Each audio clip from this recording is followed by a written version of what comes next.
মক্কার মতি মদিনার জ্যোতি যে না পারবে তিনার হয়ে যাবে ইমানের বড়ই ক্ষতি। মক্কার ফুল মদিনার বুলবুল আল্লাহ তাবারক ওয়া তাআলা আদর্শ আকারে রেখেছেন মুহাম্মদ রাসূল। সে নবী মুস্তাফা সাল্লাল্লাহু তাআলা আলাইহি ওয়াসাল্লাম যদি এই দুনিয়াতে সৃষ্টি না হতো তাহলে আজকে জমিন ও আসমানকে সৃষ্টি করতো না।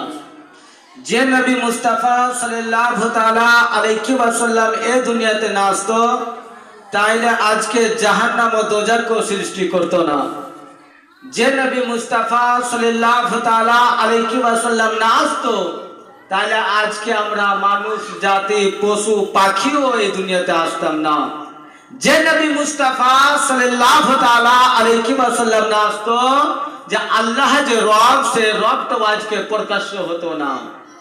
যে নবী মুস্তাফা সাল্লাল্লাহু তাআলা আলাইহি ওয়াসাল্লামের প্রতি ভক্তি ভরে সুরে সুর মিলিয়ে মোহাব্বতের সহিত নবী মুস্তাফা সাল্লাল্লাহু তাআলা আলাইহি ওয়াসাল্লামকে যে যতখানি মানছে, নবী মুস্তাফা সাল্লাল্লাহু তাআলা আলাইহি ওয়াসাল্লামের সঙ্গে যে যতখানি মোহাব্বত করছেন, প্রেম করছেন, ভালোবাসা করছেন, সে ততখানি আওয়াজ উঁচু করে ঈমানটাকে তাজা করুন আর দুরূদ শরীফ পাঠ করুন। আল্লাহুম্মা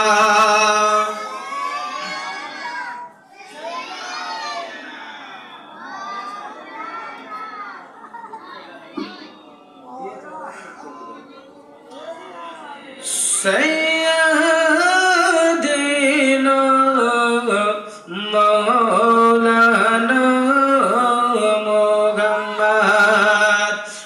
আরব দেশে লোকেরা বলে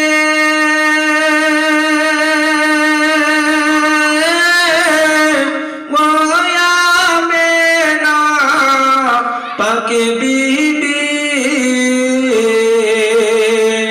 কুরাইশ বংশে লোকেরা বলে ও আমেনা পাক বিবি, তোমার শিকামে জন্ম নিবে, তোমার শিকামে জন্ম নিবে, শেষ জামানার নূরে নবী।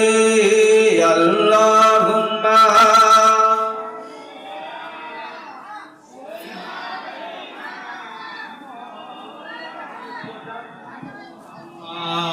ওয়ালা আলি সাইয়্যিদিনা মাওলানা মুহাম্মদ সাল্লাল্লাহু তাআলা আলাইহি ওয়াসাল্লাম। মুআজ্জাজ সামিন ইকরাম, আসলে আমি কোথাও যাই তো আমি সব প্রথমে বাংলা ছন্দ পড়ি, তারপরে আমি শুরু করি। কেন নয়, সে আমি বাঙালির না, আমি ঝাড়খণ্ডে, ঠিক আছে? তো আমি বাঙালির রহার পূর্বে আমি বাংলা শিখে গেছি, তো কোনো আমার তাতে দিক্কত নাই কিংবা কোনো অসুবিধা নাই।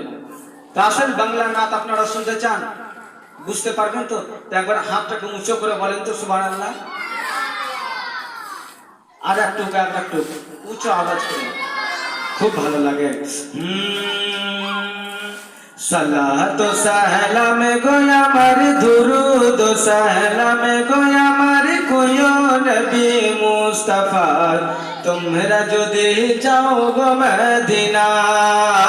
সালাত ও সালাম গো আমার, দুরুদ ও সালাম গো আমার, কোয়ো নবী মুস্তাফা তোমরা যদি যাও গো মদিনা। মদিনা তোমরা যদি যাও গো মদিনা।